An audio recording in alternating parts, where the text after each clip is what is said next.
Hello, fellow seekers. Welcome back to the Law of One Spiritual Advice Podcast. My name is Elle, and I return to read some Law of One quotes with you and share some spiritual philosophy from my perspective, my opinions. So today, the topics are going to be around how not to be offended, or how not to project onto others.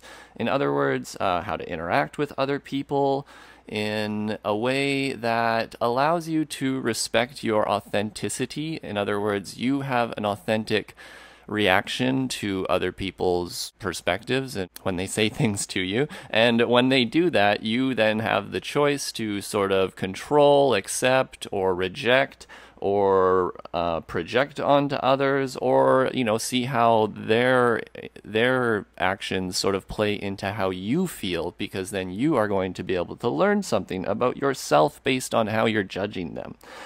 So how do you stay authentic? How do you serve? Like, is it kind? Does it serve? We're going to go into that sort of thing. We're also going to talk about attachment to outcome. If you really do have your intention set to serve, then, the attachment to the outcome, well, we need to talk about that. And then, we're also going to talk about sort of repeat incarnation lessons. They're going to have common lessons that in your life that repeat over and over. So you might as well have a look out for them while you can, and to avoid just repeating the same thing over and over. So we will start, I suppose, with a quote, as I do, and this is going to be from the raw material, which you can get for free at my website, theoneinfinitecreator.com, and we have links to all the LL research material who provides us this for free, so thank you to them. So this is going to be about how not to be offended. And we're going to start with session 1913 from the Law of One, the raw material, and Raw states, "The quickest way to learn is to deal with other selves. This is a much greater catalyst than dealing with the self. Dealing with the self without other selves is akin to living without what you would call mirrors. Thus, the self cannot see the fruits of its beingness, thus, each may aid each by reflection." End of quote. So just to start off, I suppose you may want to know, well, why do I even need to interact with others? Well, because that's just sort of the nature of the lessons that we are in right now. They deal with the self and with other selves, and how we think it's best to interact with them. And if you were just to sit in a cave and be a Buddhist and meditate forever, well, you may still learn things, but I'm sure that you're aware when you are sort of hanging out inside and being a recluse from the world, as much as you may be dealing with some, negative mental health causing that, but assuming that, you're kind of like in a healthy space, there's not a lot of stuff that's going to trigger you and move you to really think, right?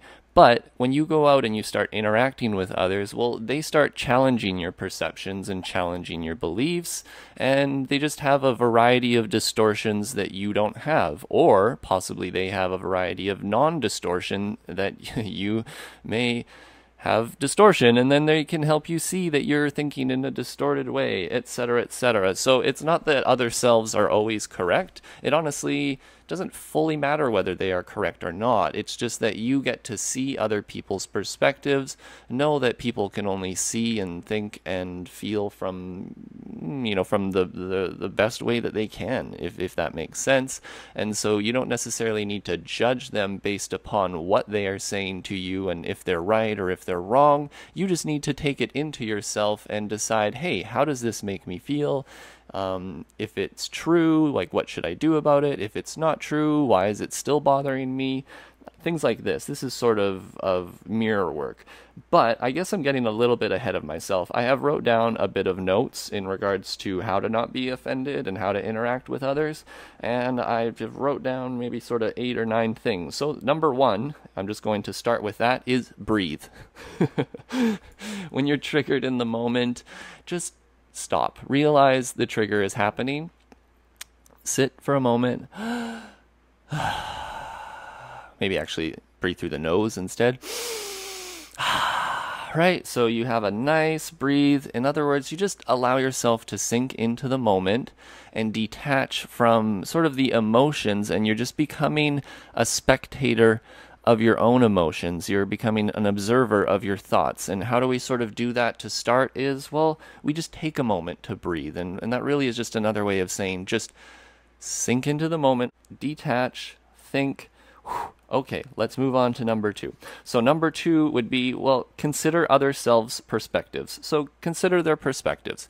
A lot of times, I know this myself, I do this a lot. I think, hey, I have come to this perspective, and I know this perspective to be relatively true and undistorted. And then I run into somebody else who has a completely different perspective, and I try to think like, well, how come you don't think what I think? What is stopping you from seeing what I'm seeing? Here, let me tell you what I need you to see.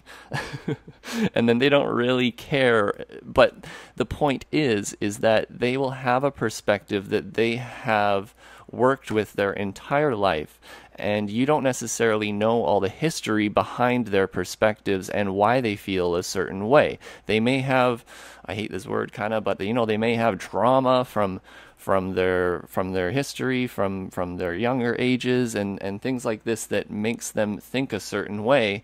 And that doesn't necessarily mean that the way they are thinking is wrong. They may have just had different circumstances than you have growing up, which allowed them to see things in an either sort of more open and free way, or a more closed off and a survival sort of mentality way, where it's like an anxious perspective. And as much as that perspective is distorted, it is still a perspective worth looking at and worth respecting and cherishing, if that sort of makes sense. Which now leads into number 3, which is to consider, has the other self had a tough life? Are they full of distortion? Right? Like I just said that, but the point is there is a lot of pain out there in the world. There's a lot of suffering. There's a lot of not knowing and confusion. I guess confusion is the best thing to call it, and confusion and suffering. And Ra calls themselves the brothers and sisters of sorrow, and they do that for a reason. It's that they don't come here to judge us and to kick us in the butt and say, get your act together. They come here with respect for our free will and our choices and our distortions and our history, and they instead reach out the compassionate hand that says, like they state in the quotes with the poker game analogy, everyone has different cards. It doesn't matter what those cards are. How you win this game is to lay your hand down and say, hey, I don't care what all other cards you guys have to play. I love you. Right, so beyond distortion, beyond politics, beyond spiritual philosophy, beyond distortion of any kind of in your thinking, you can go and try to correct that in others. But really, I mean, did you do it with love? And why did you do it? Did you do it for love? Did you do it just so you could be right and then have that other person be like, yeah, you're right, which reinforces your thoughts? Or are you going out there to serve, to authentically serve, which means that each person is unique and different, and nobody has the same formula as to how they may heal and seek the Creator in the best way. And so you just have to respect that everyone's path will lead to the Creator no matter what, and it's just a matter of time and circumstance as to how and when they get there. You aren't the person needed to control them and wake them up and shake them and go, wake up, dummy. You're here to accept and love them and work with their distortions and sort of mirror them back into yourself. To what degree somebody else wants help, you help them. Obviously, you attempt your best. But a lot of people out there are in pain and suffering and confusion, but they also do not want your help. What do you do for somebody like that? Well, you drop a seed of thought, a seed of care, something that says, hey, you can reach out to me if you need anything, I suppose. But at the same time, you need to sort of let go of the outcome and just know that no matter what you do, the Creator has this figured out. Perfection is in the moment of every moment. And that's why, acceptance versus control is so much powerful, because you're accepting the perfection in the moment, even though you in the illusion of separation feel that things are not perfect. Apparently they are. So if if you seek to serve, you accept the perfection in the moment. If that other person wants your help, you try, but otherwise you reflect back on yourself. Why is it that other person is doing that is making you feel a certain way, and what can you learn about that from yourself? Which is going to roll into number 4. These are all sort of related, so I'm sorry if I just talk about it and then tell you about it again. But number 4, how do I authentically feel? Why do I feel the way that I feel? And in that, what is the best way to serve? Because when you have an interaction with somebody, they're obviously going to trigger you. I mean, I'm just assuming you're human, you're not perfect, you're going to be triggered. So upon that trigger that you're receiving, it is important that you do authentically express how you feel. However, if you authentically feel triggered and offended, and then you're going to project onto somebody, well, I don't necessarily think that is a service to that other person. So what a mature seeker would do is understand that they may feel authentically a certain way, but then in their reaction, they need to decide, is my reaction going to serve the other self? And that may sound like control, and I know I always warn about control, and it kind of is, but it's kind of not as well, in that it's more so discipline. And so I have a quote here which Ra talks about this specific thing. They state in session 52.7 regarding your authenticity of controlling your authentic emotions when expressing to another self. They state, quote, "Control may seem to be a shortcut to discipline, peace, and illumination. However, this very control potentiates and necessitates the further incarnative experience in order to balance this control or repression of that self which is perfect. Instead, we appreciate and recommend the use of your second verb in regard to the use of the will, acceptance of self, forgiveness of self, and the direction of the will. This is the path towards the disciplined personality." End of quote.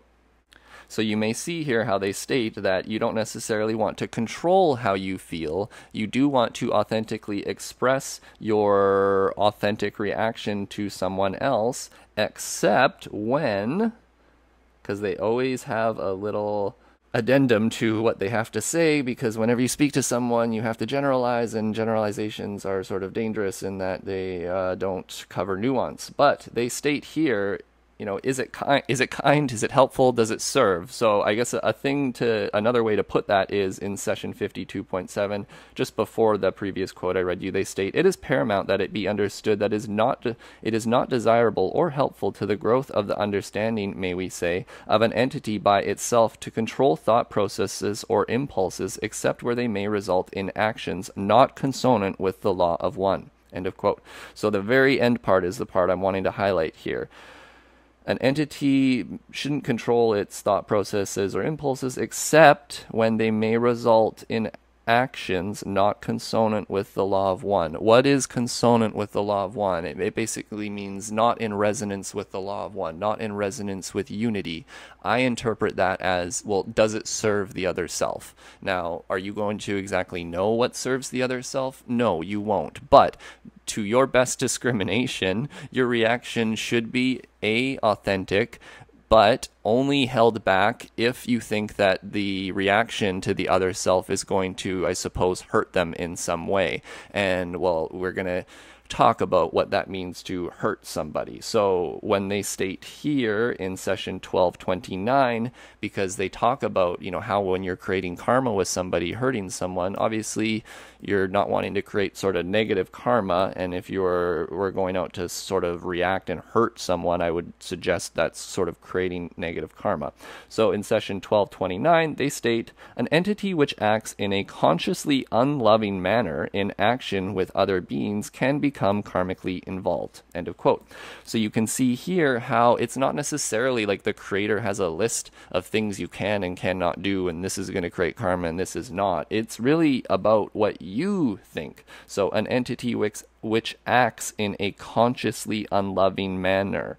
That to me means that whatever you think you're doing is not loving, right? So if you think that my reaction is a non-loving reaction, then maybe you may want to withhold and instead reflect later, or in the moment even, as to why it is that you feel that you wanted to react in an unloving manner. What illusion of separation is standing between you and this other self of responding to them in a kind and calm and personable and loving manner? Why instead do you feel the need to trigger them back and take an eye for an eye, for example? You know what I'm saying? Those are the things that we often are sort of programmed to do, especially when you're, living in social media land, and it's so easy to just sort of go off on a complete stranger when you have no idea anything about their lives really, or anything. Honestly, social media is amazing like that, in that it just sort of allows you to project yourself onto anybody else that really takes the bait.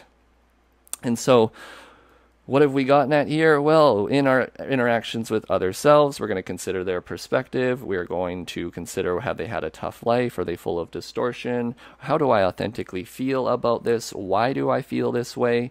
What is the best way that I can serve this other person in my reaction? Is it kind? Is it helpful? And in that, I did want to tell you this one quote about the best way to serve, because once again, you're going to understand that it has to do with you personally. There isn't a list of things that is the best thing to serve. It is a internal compass thing within you that is just going to have to point somewhere that says, hey, you know what, I think this is the best way to go. I may make a mistake, but this is all I can see as the proper way, so I'm going to go ahead and do that. So in session 1730, regarding authentic feelings and your best way to serve, they state, the best way of service to others is the constant attempt to seek to share the love of the Creator as it is known to the inner self. This involves self-knowledge and the ability to open the self to the other self without hesitation. This involves, shall we say, radiating that which is in essence or the heart of the mind-body-spirit complex. Speaking to the intention of your question, the best way for each seeker in third density to be of service to others is unique to that mind-body-spirit complex. This means that the mind-body-spirit complex must then seek within itself the intelligence of its own discernment as to the way it may best serve other selves. This will be different for each. There is no best, there is no generalization, nothing is known. End of quote. So you may see how this is a sort of a loose direction, right? Because it's always going to come down to yourself. How do I feel about this situation? How am I reacting, and why am I reacting? Am I reacting in a seemingly positive way to the other self? Well, then good. I'm probably in a balanced position.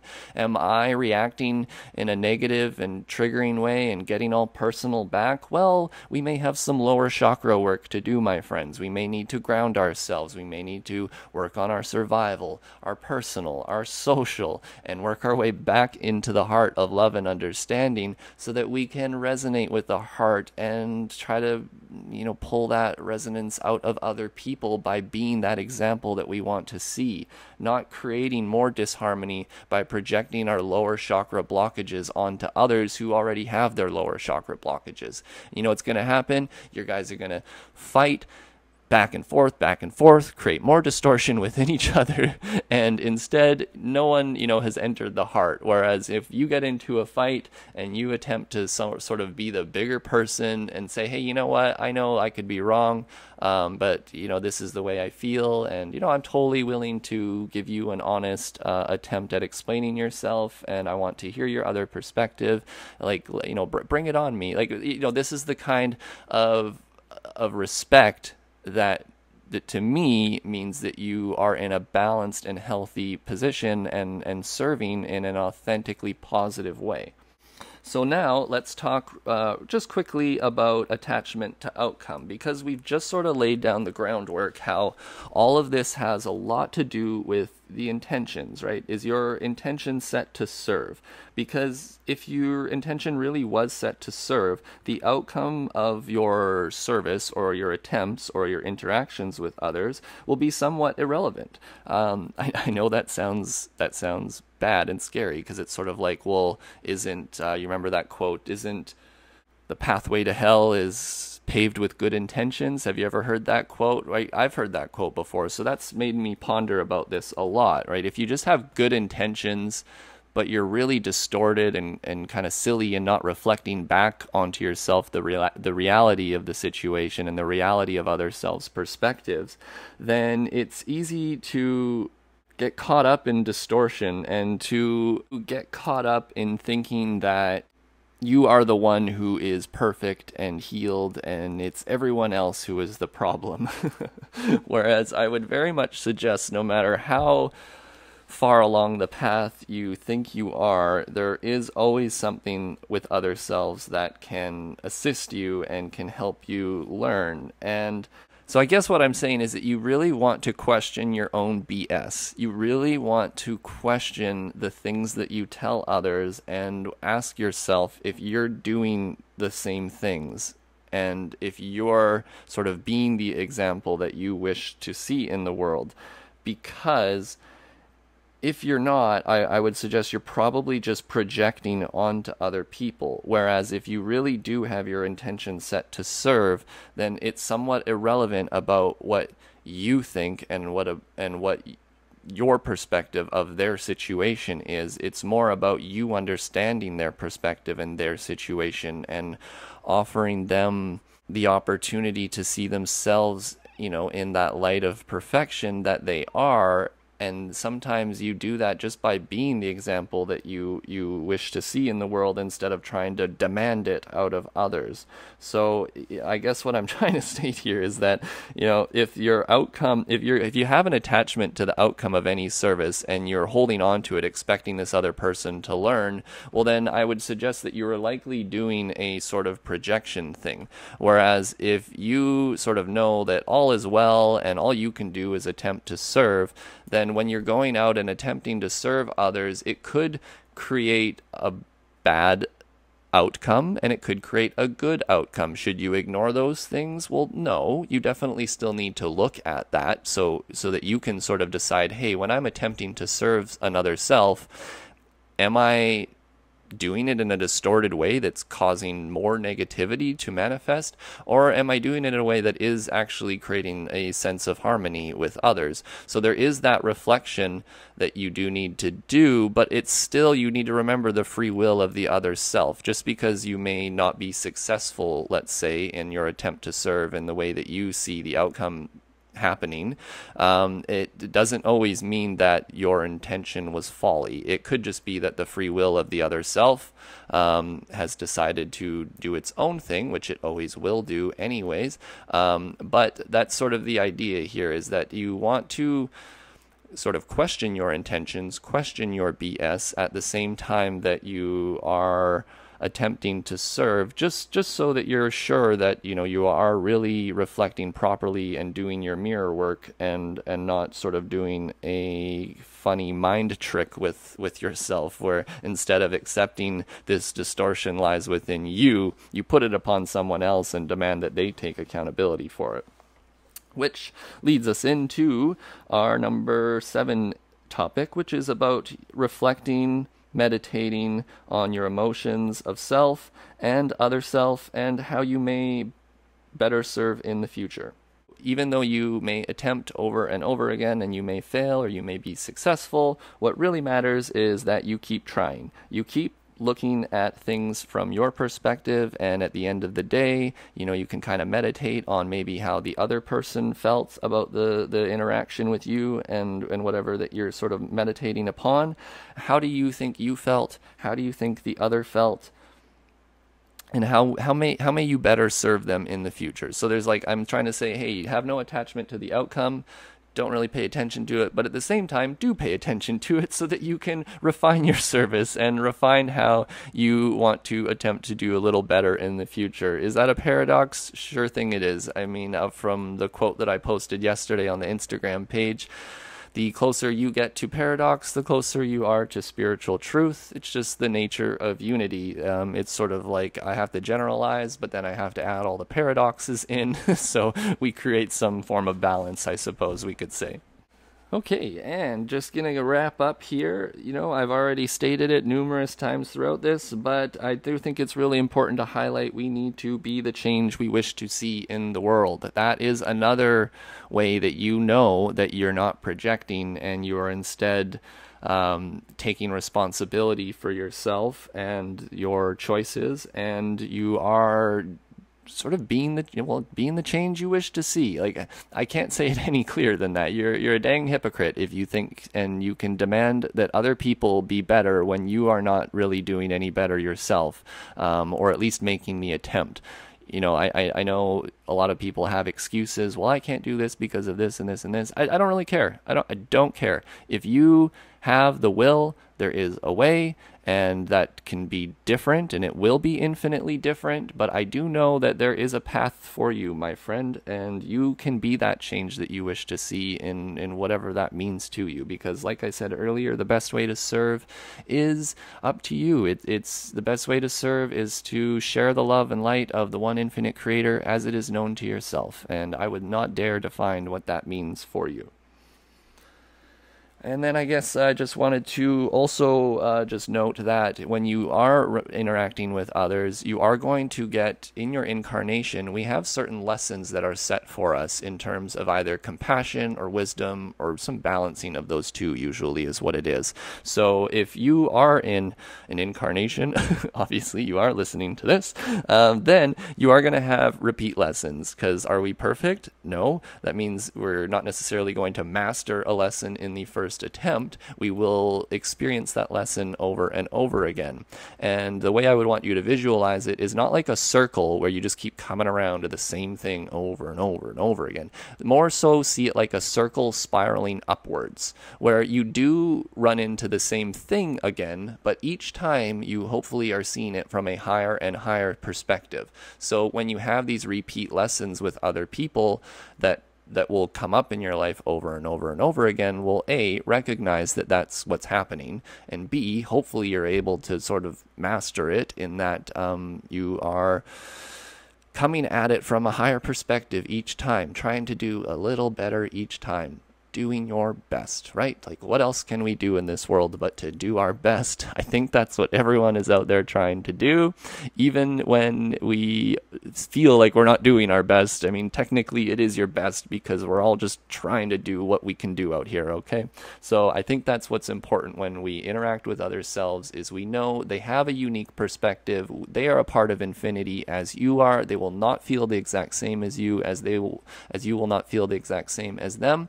And therefore, it's not a matter of necessarily controlling each other and forcing each other to see certain perspectives as much as it is for us to just learn to accept and love each other. And the more that we can accept those distortions from other selves, the more that we will lead to non-distortion, and it will lead to healing and revelations and love and light and all that wonderful stuff. So, my friends, thank you so much for listening to the podcast this week. I had a great time doing this, and I'm trying to do one podcast a week, which is a lot more thoughtful and in-depth, and I take quite a few hours to lay this out in my head and come up with a good topic before I record it and all of this. So I hope that you appreciate the effort that I'm putting into this. I'm here because I want to attempt to serve, and I want to do things that that make the fire in my heart grow, and I want to live in a passionate way and do things that I feel are of service to others, and I do feel this is of service. So if you also agree with me, I would really appreciate it if you jumped on my Patreon. You can shoot me a one-time PayPal thing at theoneinfinitecreator.com in the support section. As I seek to expand my services here, I'm extremely grateful for everybody who's got my back. Just know that I honestly, I don't know if I could continue on doing this without you guys. the support that you have given me has allowed me to expand this service into this podcast and keep up the dailiness with the posts, even though when sometimes work situations get a little sketchy, when you guys have my back like this, it allows me the free time to continue doing this. I mean, obviously, I'm going to attempt to serve in my job or anywhere that I am anyways, but I think the world would appreciate like this kind of stuff more than like me being a good customer service rep, don't you think? Well, if you do, thank you for joining. You guys, I love you guys. Thank you so much for listening. theoneinfinitecreator.com. Please like, share, subscribe to the channel if you want to see future ones. You know, giving the videos a like also helps other people see it, puts it up in the top of the feed. So appreciate your guys' service over on the receiving end and doing what you can to support me. And I hope you guys have a wonderful rest of the week. We'll talk again next week. Take care.